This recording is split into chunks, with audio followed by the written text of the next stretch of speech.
Hi everyone, आप सबको फिर एक बार चर्चा जवानों के साथ इस कार्यक्रम में स्वागत है। हम लोग चर्चा करने के पहले परमेश्वर की स्तुति आराधना करेंगे। हमारे कलीसिया सेंट थॉमस चर्च गुगुस के जवान आपको स्तुति आराधना में अगुवाई करेंगे। आइए।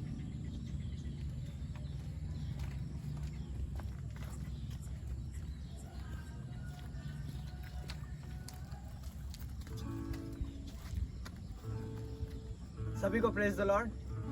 परमेश्वर ने हमें सुंदर सा दिन, ये सुंदर सा समय हमारे जीवन में दिखाया, इसलिए परमेश्वर को धन्यवाद देते हैं। क्यों ना कुछ गीतों को गाकर उस परमेश्वर की महिमा करें, उस परमेश्वर की स्तुति करें।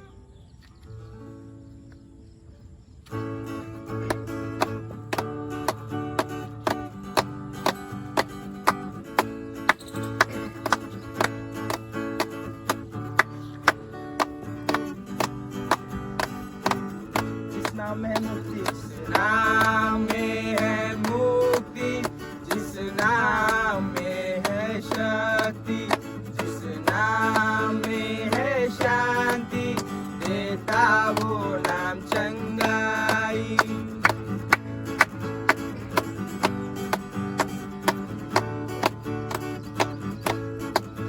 जिस नाम में है मुक्ति, जिस नाम में है शक्ति, जिस नाम में है शांति, देता वो नाम चंगाई। जिस नाम में है बंदगी, यीशु है वो नाम। जिस नाम में है जिंदगी, यीशु है वो नाम। यीशु तेरा नाम सबसे ऊंचा है। यीशु तेरा नाम सबसे ऊंचा है। यीशु तेरा नाम, यीशु तेरा नाम सबसे ऊंचा है। यीशु तेरा नाम सबसे ऊंचा है।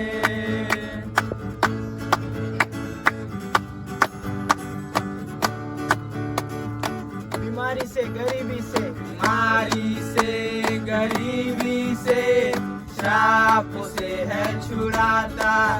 वो नाम है जो अंधों को रोशनी भी है देता।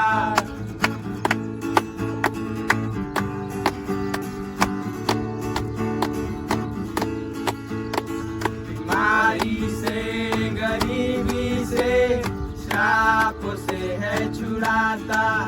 वो नाम है जो अंधों को रोशनी भी है देता। जिस नाम में है जिंदगी, यीशु है वो नाम। जिस नाम में है बंदगी, यीशु है वो नाम। यीशु तेरा नाम सबसे ऊंचा है। यीशु तेरा नाम सबसे ऊंचा है। यीशु तेरा नाम सबसे ऊंचा है। यीशु तेरा नाम सबसे ऊंचा है।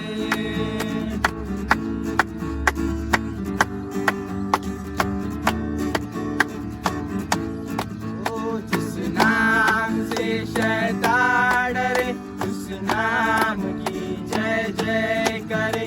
जिस नाम से ये जहां झुके, उस नाम को सलाम करे।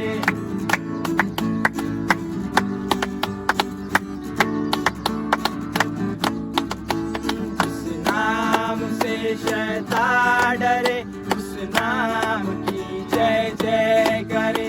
जिस नाम से ये जहां झुके, उस नाम को सलाम करे। जिस नाम में है जिंदगी, यीशु है वो नाम। जिस नाम में है बंदगी, यीशु है वो नाम।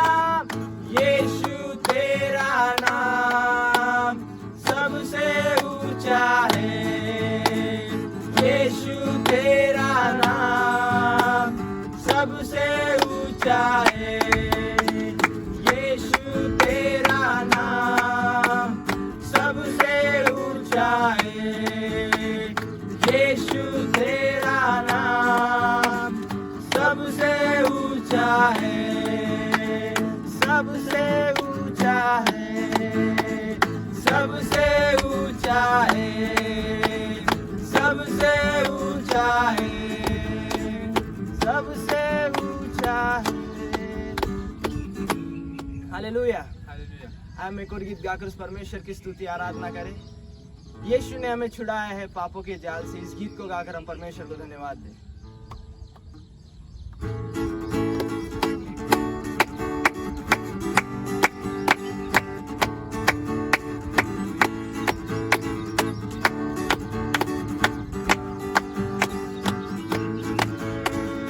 यीशु ने हमें छुड़ाया है पापों के जाल से यीशु ने हमें बचाया है शैतान की चाल से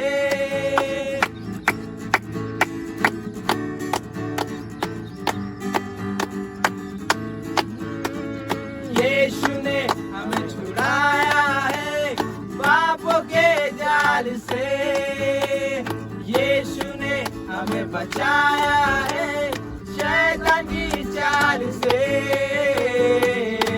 तो गाओ हालेलुया तो गाओ हालेलुया तो गाओ हालेलुया तो गाओ हालेलुया तो गाओ हालेलुया तो गाओ हालेलुया तो गाओ हालेलुया तो गाओ हालेलुया।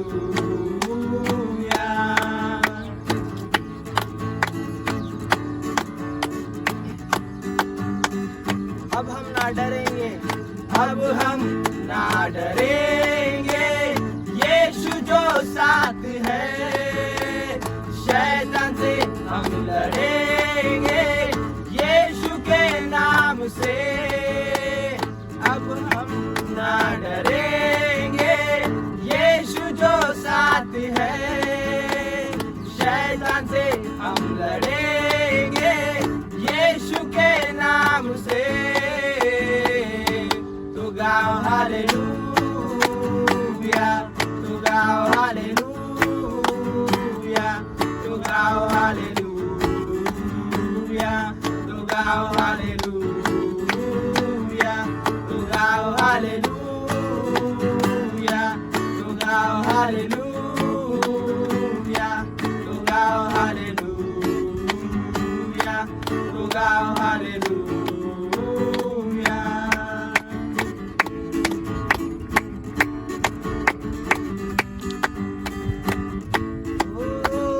हमने शांति पाई है यीशु के नाम से हमने पाई है क्षमा मुक्ति श्रापों से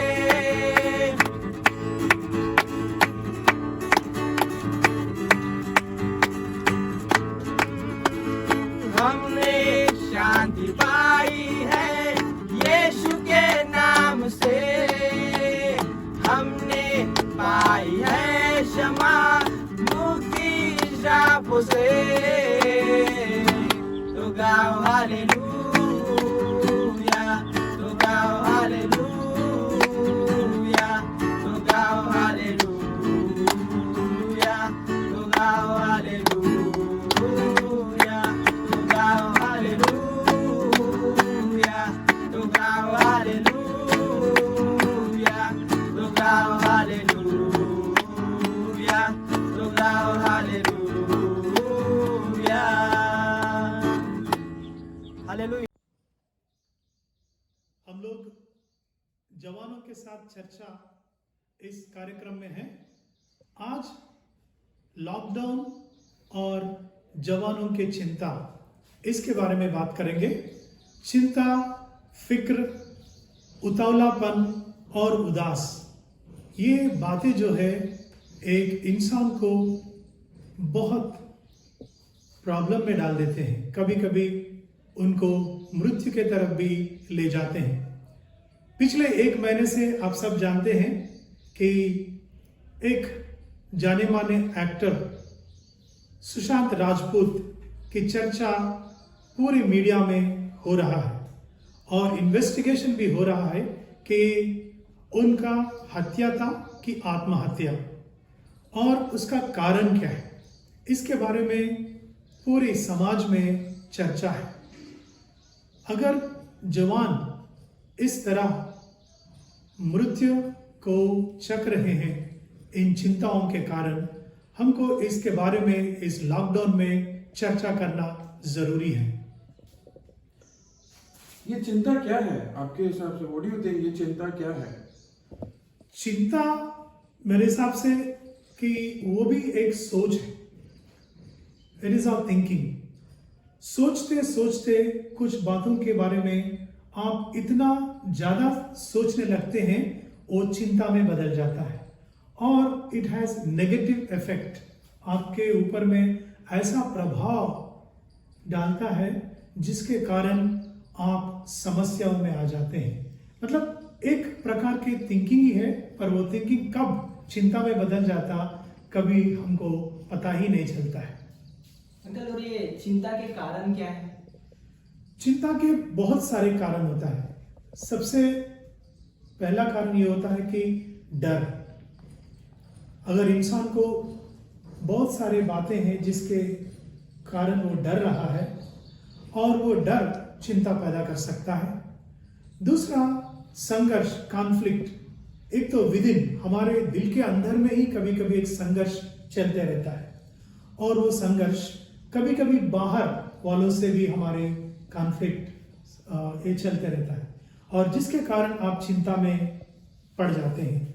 और हेल्थ को लेके भी, स्वास्थ्य को लेके किसी का बहुत सारे बीमारियों का शिकार हो गया वो व्यक्ति, तो वो उस बीमारी के बारे में सोचते सोचते वो चिंता में पड़ जाता है। और किसी के नजदीक वाले कोई मित्र का, परिवार के कोई सदस्य के या चाहने वाले की कुछ मौत होता, मृत्यु हो जाते हैं, तो भी उनका जीवन पूरा चिंता से भर जाता है। और आखिरी वाला कारण मेरे हिसाब से ऐसा है कि उनके तमाम जरूरतें या उनके ख्वाहिशें पूरा नहीं होने से भी एक व्यक्ति चिंता करने लगता है। तो व्हाट आर द कॉन्सिक्वेंसेस ये चिंता के? प्रभु यीशु मसीह मत्ती रचित सुसमाचार उसका 6वां अध्याय 24वां वचन से और 34वां वचन तक, मतलब उस चैप्टर के अंत तक आप पढ़ेंगे, वहां पे बहुत स्पष्ट तरीके से उनके अनुयायियों के साथ में चिंता के बारे में उन्होंने वहां पे बात किया है। वो इंसान से कह रहे हैं कि हम लोग चिंता नहीं करना चाहिए। कोई यहाँ पे लिखा हुआ है 25वां वचन में, इसलिए मैं तुमसे कहता हूं कि अपने प्राण के लिए यह चिंता ना करना कि हम क्या खाएंगे और क्या पिएंगे, और ना अपने शरीर के लिए कि क्या पहनेंगे। क्या प्राण भोजन से और शरीर वस्त्र से बढ़कर नहीं। इसका नतीजा बहुत गंभीर होता है। सबसे पहले ये बात होता है कि किसी व्यक्ति चिंता में पड़ जाता है, उसका नींद हराम हो जाता है, रात में सो नहीं पाते हैं और बेचैन हो जाता है।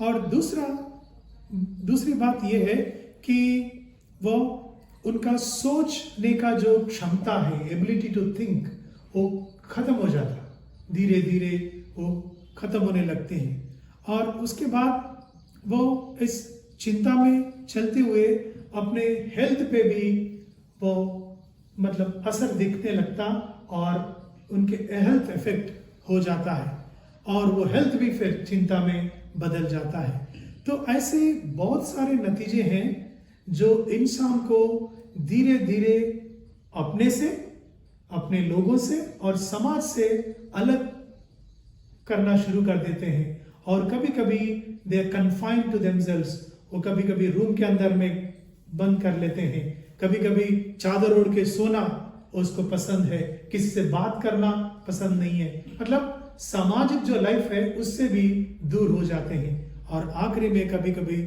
इट लीड्स टू सुइसाइड, आत्महत्या को भी वो कभी कभी ले जाता है इंसान को, ऐसा होता है। अंकल अपन वो चिंता को फेस कैसे करेंगे?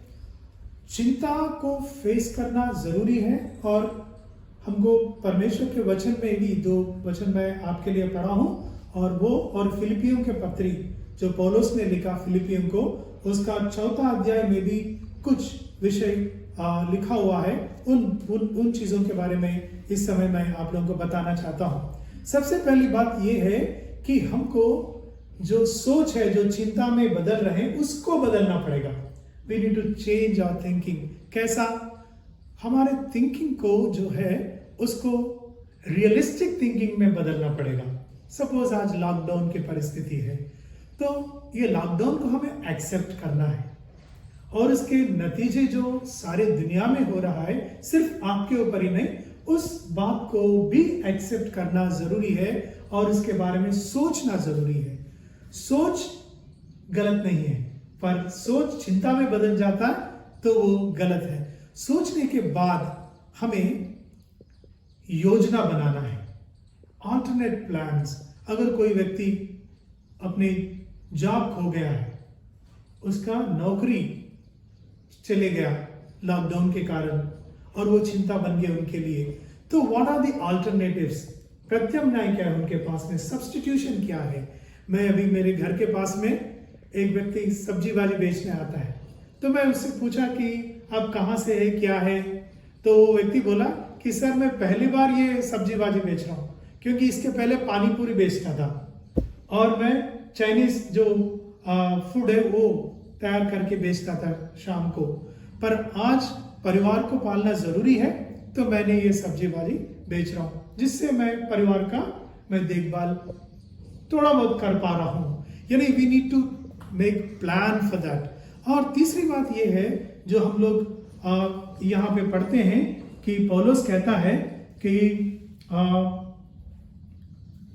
किसी भी बात की चिंता मत करो, परंतु हर एक बात में तुम्हारी निवेदन प्रार्थना और विनती के द्वारा धन्यवाद के साथ परमेश्वर के सन्मुख उपस्थित करो।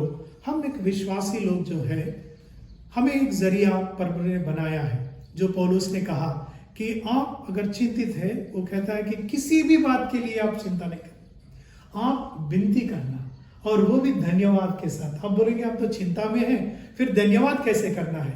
तो हमें ये देखना है कि हम क्या खोया है, हमारे पास में क्या है, उसको हमें याद करके परमेश्वर को धन्यवाद देना।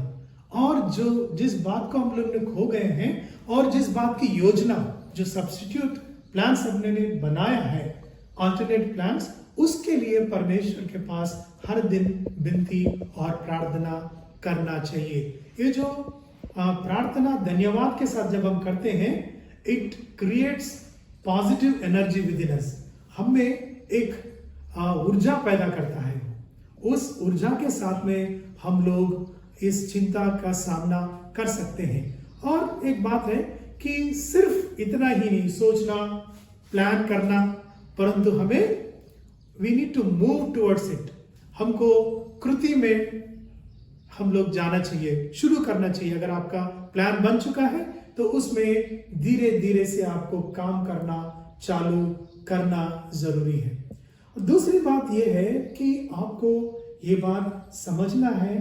आप लोग यहाँ पे पढ़ते हैं जो मत्ती रचित सुसमाचार उसका 6वां अध्याय 26वां वचन में वो कहता है, आकाश के पक्षियों को देखो, वे ना तो बोते ना काटते हैं और ना खत्ते में बटोरते हैं, फिर भी तुम्हारा स्वर्गीय पिता उनको खिलाता है। क्या तुम उनसे अधिक मूल्य नहीं रखते? This is the most important thing. Your life before God is very precious. परमेश्वर के सामने आपके लाइफ बहुत प्रेशियस है। आप कभी कभी सोचते कि ये मेरे पास नहीं है तो मेरा लाइफ खत्म हो गया। Life is much more than your problems, much more than my problems. आपकी चिंता से बढ़कर है, तो we need to understand that our life is very मूल्यवान है। और तीसरी बात यह है कि हम लोगों को चिंता जब हम लोग करते हैं तो उस समय में ऐसे लोगों से हमको बात करना है जो लोग आपको बहुत सारे आपकी गलतियां उठा के दिखाए ना, पर आपकी पॉजिटिव बातें जो है उसको लेकर आपके साथ बात कर सकते हैं। ऐसे लोगों के साथ बात करना। कुछ लोग ऐसा रहते हैं कि ऐसे बहुत सारे फालतू बातें जो आपको और चिंता में डालते हैं, ऐसे रिपोर्ट्स लाके आपको बताते हैं। हो सकता है वो सच बोल रहा है, परंतु इस समय में आपको उसके तरफ ध्यान देना जरूरी है कि नहीं, ये बहुत इंपॉर्टेंट है। आप प्रोवर्ब्स पढ़ते हैं, वहां पे एक शब्द लिखा हुआ है, मैं आपके लिए वो वचन पढ़ना चाह रहा हूं। उसका 12वां अध्याय 25वां वचन में, उदास मन दब जाता है परंतु भली बात से वह आनंदित होता है। इसका मतलब है कि आप ऑलरेडी दबाव में हैं, तो आपको कुछ बातें सुनने की जरूरत नहीं है। और हर पोस्ट जो आपके मोबाइल पे आते हैं, उस सबको देख के आपको चिंता करने की जरूरत नहीं है। और अगर आपकी चिंता और भी कठिनाई में बदल रही है और ज्यादा हो रहा है, तो you need to share with others. Maybe दूसरे विश्वासियों के साथ में आपको बात करना पड़ेगा जिनसे आपको बहुत कॉन्फिडेंस है, जिनमें आपको कॉन्फिडेंस है, क्योंकि हर व्यक्ति के साथ आप बात नहीं कर सकते हैं। You need to choose some friends, उनके साथ में बात करने से आपका दिल हल्का हो सकता है। और ये शेयरिंग कभी कभी बहुत पॉजिटिव इफेक्ट आपको देता है। इसलिए किसी ने कहा मेरे पास कोई फ्रेंड नहीं है, फिर उन्होंने कहा I have only one friend with whom I talk every day. उन्होंने कहा परमेश्वर ही मेरा फ्रेंड है, क्योंकि कोई और इस बात को दिल में नहीं रख सकता, तो मैं उनसे बात करता हूं, वो भी दिल खोल के और मुंह खोल के मैं बात करता हूं। मतलब उनके दिल के मन के जो बात है उसको हल्का होने के लिए ही विल बहुत जोर से वो प्रार्थना करता है। और एक बात है कि आपको आपके हेल्थ के तरफ ध्यान देना पड़ेगा। चिंता होते होते आपके हेल्थ पे मैंने पहले भी बोल चुका हूं, तो डोंट फॉरगेट टू एक्सरसाइज।